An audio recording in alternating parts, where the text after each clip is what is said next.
Swadika, good morning and welcome to Newsline. It's January the 6th, the first working day of the week. I'm Chalapansa Narula. Thank you very much for being with us this morning. In today's main stories, the National Security Council is confident that the military will cooperate with the government if the emergency decree is declared. But first, let's have a look at our top stories. His Majesty the King visited Pala'u waterfall in Hua Hin district, Prachuap Khiri Khan province. His Majesty the King watched the greenery of the waterfall area, which is part of the Kangkrajan National Park. The area has rich wildlife and serves as a watershed for people living in Hua Hin and also Prachuap Pranbury districts, that is. His Majesty on this occasion fed the fish with fish pellets, after which he released a number of native pheasants, birds and porcupines into the wild. The Pala'u waterfall is a large-sized fall with 15 tiers and is covered with 270,000 rai of pristine forest. It is composed of two falls, Pala'u Yai and also Pala'u Noi, with water flowing throughout the year. The most stunning level is on the 7th tier, where there is a big pond among verdant forests. The best time to visit the waterfall is between November and April, when the weather is refreshing. It's refreshingly mild, and many species of wildlife can be spotted, such as elephants, gores, tapirs, rare birds, and colorful butterflies. His Majesty the King spent more than half an hour at the waterfall before leaving for Klai Kangwon Palace in the same province. Prime Minister Yingluck Shinawatra insisted that the general election was the best possible way to solve the ongoing political gridlock in the country. Prime Minister Yingluck Shinawatra said on her official Facebook page that the ongoing political problems could not be solved in one day. Although the general election on the 2nd of February might not put an end to the problems, it was the best solution for the present time. The election and a reform would take place simultaneously, the Prime Minister said. The Premier also urged the People's Democratic Reform Committee, or PDRC, to fight against the government by taking part in the election and stopping its street protests. Meanwhile, ICT Minister Anutin Nakornthap, on behalf of the Centre for Administration of Peace and Order, said in a televised address that the PDRC's shutdown Bangkok operation worried the government. The minister also ensured safety for the general public and asked them to provide clues to the capo about suspicious activities, as violence could be caused by a third-party intervention. The National Security Council is confident that the military will cooperate with the government if the emergency decree is declared during the PDRC's Bangkok shutdown protests. After a meeting between the Internal Security Operations Command and police officers over the People's Democratic Reform Committee's Bangkok shutdown protests on January 13th, Secretary-General of the National Security Council, Lieutenant General Paradon Pathanathabut, said that security plans had been finalized and authorities were working on dividing areas of responsibility for each agency. He added that operations on the date would still fall under the Internal Security Act. According to Paradon, the Royal Thai Police Commissioner General has assigned police officers to provide security for residences of important government officials, including the Prime Minister's. Asked whether the emergency decree was still part of security plans after military leaders expressed opposition to the law, Lieutenant General Paradon said authorities had contingency plans in place for the future and would periodically reassess situation developments. He added that the emergency decree and martial law were possible options if the situation deteriorated to the point where lives and properties throughout the city were at risk. However, the current situation has not reached that point, said Lieutenant General Paradon, adding that relevant officials will notify the Prime Minister and the Cabinet if the situation deteriorates. He is confident that if the emergency decree is declared, the military will throw its weight behind the law. The Public Health Ministry is preparing its officials and staff for the upcoming Bangkok shutdown on January 13th. In light of the PDRC's announcement to shut down Bangkok on the 13th of January, the Department of Medical Services has held talks with its officials to brief them on measures and plans to cope with unexpected situations. The department has prepared at least 15 rescue teams, which will be on a 24-hour standby in case of an emergency or violence erupting during the rallies. Those who may need medical assistance have been advised to call 1646, 1669 or 02-345-8222 around the clock. At this stage, the Public Health Ministry has contacted leaders of the PDRC, asking them to keep the route open for ambulances and patients who seek medical attention. While Suvarnabhumi Airport is advising commuters to arrive at the airport 4 hours before departure during political demonstrations in the city of Bangkok. Director of Suvarnabhumi Airport, Kun Raviwan Netra Kawesana, said the anti-government protests from the 5th till the 13th of January might cause heavy traffic in Bangkok. Air passengers were therefore recommended to reach the airport at least 4 hours before departure time and avoid demonstration areas. Electric trains were better options than using cars. The airport has prepared more parking spaces for passengers who want to take a shuttle bus from the airport to Airport Rail Link, BTS SkyTrain, or even nearby train stations. Suvarnabhumi Airport would set up a special center to facilitate and assist the affected passengers around the clock as well. The Election Commission has allotted television and radio airtimes for each political party to campaign for parliament seats in the upcoming general election. According to Election Commission's Deputy Secretary General Thanitsi Pratet, the 53 parties that had registered to run for the February 2nd general election would be allowed to campaign on local televisions and radio stations between January 13 to the 30th of the month, or 14 days in total. Each party will be allowed to run its 30-second spot at least 3 times a day, as well as a free 10-minute campaign on local television networks between 8 a.m. and also 10 p.m. The Election Commission will closely monitor those campaigns for any violation of the election law, such as offering money or presents in exchange for votes. Violation of election bill could lead to political party being disqualified or even dissolved. Moving on, the Southern Border Policy for 2014 of the Internal Security Operations Command is still aimed at creating peace in the Deep South, in line with His Majesty the King's advice: understand, reach out and develop.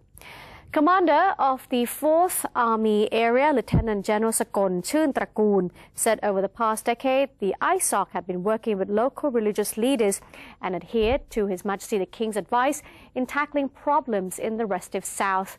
By reaching out to and understanding the locals, the ISOC had developed processes to end violence and combat drugs, as well as prepare young people for future developments. Lieutenant General Sakon stated further that the ISOC and locals had a dream that peace would be returned to the southern border provinces soon. Now, the 5th of January 2014 marks the 10th anniversary of the robbery of arms in Narathiwat province. The incident is regarded as the re-emergence of the southern unrest.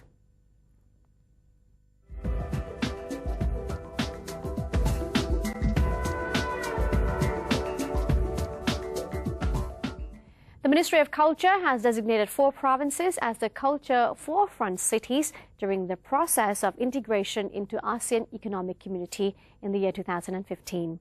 The 4 provinces, Chiang Rai, Tak, Songkhla and Sa Kaeo, which border on Thailand's neighboring countries, Laos, Myanmar, Cambodia and Malaysia, will be allotted 10 million baht budget each to set up a center to provide information on local culture for the visitors.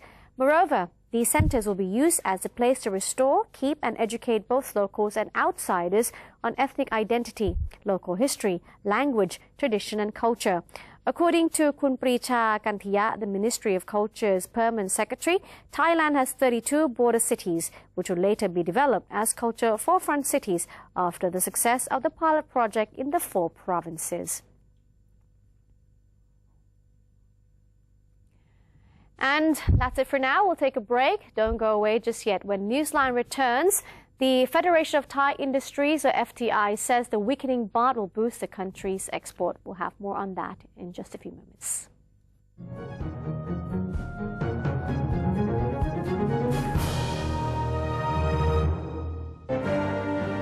Open the world of information. Embrace public participation. Present Thainess to the world. new dimension of the government's public relations. The 80th anniversary of the Public Relations Department, Creative Media for the Society, mobilizing Thailand towards the ASEAN community. เมื่อมนุษย์ทำลายสมดุลทางธรรมชาติแล้วมนุษย์ก็เป็นผู้ประสบภัยพิบัติจากธรรมชาติ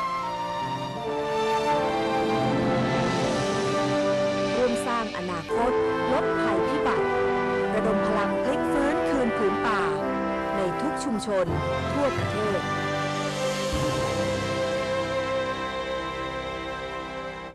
For those who have Android smartphones, you can download a PRD News application by searching for PRD News English in Play Store. That way, you can stay up to date with the latest happenings in Thailand.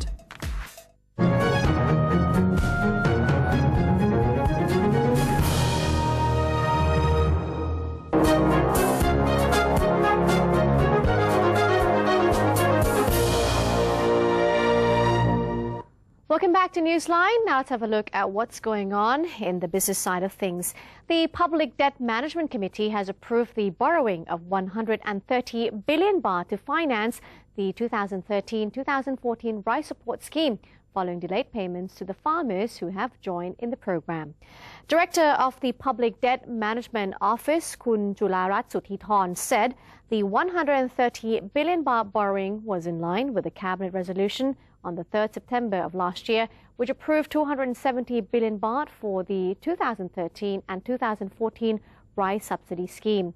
The scheme, which started since October 1st of 2013, had so far accepted rice totaling 100 billion baht from farmers, and partial payments had already been made by the Bank of Agriculture and agricultural cooperatives.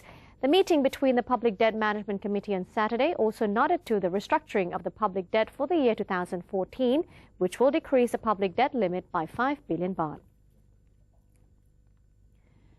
And the Ministry of Commerce is setting up a war room during the Bangkok shutdown in order to prevent hoarding and unscrupulous retailers raising consumer goods prices.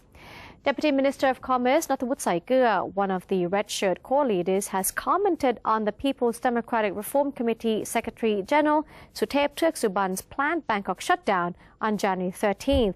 He said there have been reports of hoarding of food by people in Bangkok and nearby provinces, which may result in shortages of consumer goods in the market, leading to price increases.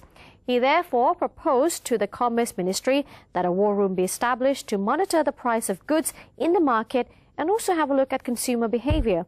Retailers will be invited to a meeting today to analyze whether the situation will lead to hoarding and shortages within the market. Should anyone witness hoarding or inordinate consumer goods price increase at any market, you are urged to call hotline number 1569. So if you see any situation of hoarding, please call 1569. Commodity prices are not expected to change in the early part of this year, although the baht has depreciated somewhat, according to the Department of Internal Trade. Department Deputy Director General Santichai Sathwanpat said he believed the PDRC rally on January 13th would not affect public access to commodities, as the department had repeatedly asked producers to ensure a sufficient supply. Furthermore, retail outlets exist in virtually all areas at present, so people should be able to gain access to products. The department also expects item prices to remain unchanged early this year. Although the baht's depreciation would have effects on items that require raw materials from abroad, this effect would not come about immediately because retailers keep at least 1 month's stockpile of items. Consumers' purchasing power has also dwindled, meaning there would be less demand for items. If the baht continues to depreciate, the department will evaluate how much of an increase in cost the producers could bear. It will also look into indirect ways of item price increases by means of packaging size adjustment. Meanwhile, the Federation of Thai Industries, or FTI, said the weakening baht will boost the country's export, while hinting that the Bank of Thailand should maintain the baht at the rate of 31 to 32 baht against the US dollar. According to the FTI, the depreciation of the Thai baht against the greenback opened up trade opportunities for exporters, especially those in the agricultural sector, who would greatly benefit from the current currency exchange. The current exchange rate of the Thai currency averages 31 to 32 baht per $1, which offers competitive pricing for Thai exported goods. On the other hand, the weakening baht will likely pose a threat to Thailand's import sector, causing the prices of imported goods to go higher. The FDI, however, pointed out that the current exchange rate would benefit the country in the long run, while calling on the Bank of Thailand to closely monitor and maintain the value of the baht at the current rate. And most Southeast Asian stocks retreated on Friday, along with weakness in broader Asia, with Thai shares hitting a fresh 16-month closing low as domestic political protests escalated. So giving you a roundup of what took place at the end of last week, the Thai SET index ended down 0.5% at 1,224.62, recouping some of its earlier losses amid short covering in large caps such as AIS, Advanced Info Service, and also Kasikorn Bank. It was down 5.7% on the week, the worst since August 2013, and Southeast Asia's worst performer. Concerns over a possible delay in the February 2nd election and active short selling helped spur Thursday's sell-off when the index plunged more than 5%. Stocks in Singapore, meanwhile, ended 9 sessions of gains, falling 1.4% on the day and 0.6% on the week, while Malaysia lost 1% to a near 2-week low with a weekly loss of 1.4%, its first in 7 weeks. Vietnam inched up 0.2% as real estate stocks gain after the central bank cut home loan rates with a weekly loss of 0.2%. Indonesia slid 1.6% to a 1-week closing. That's low, while the Philippines was down 0.6%. Both end the week around 1% higher. All right, before we take another short break, let's have a look at some of the commodity prices and also the exchange figures.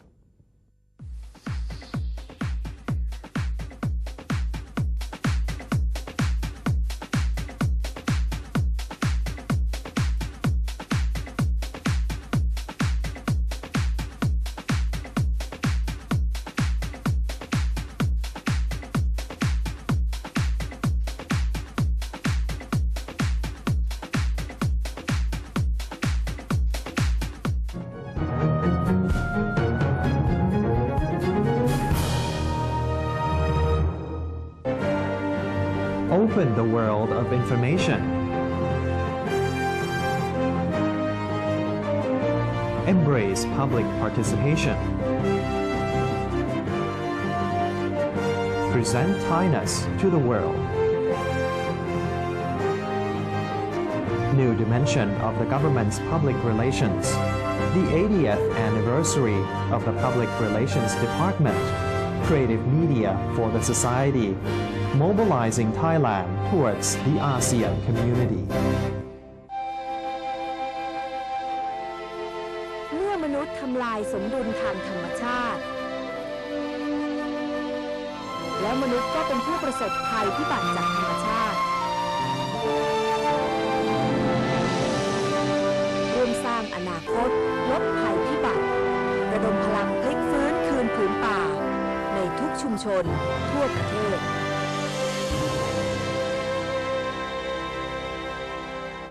For those who have Android smartphones, you can download a PRD News application by searching for PRD News English in Play Store. That way, you can stay up to date with the latest happenings in Thailand.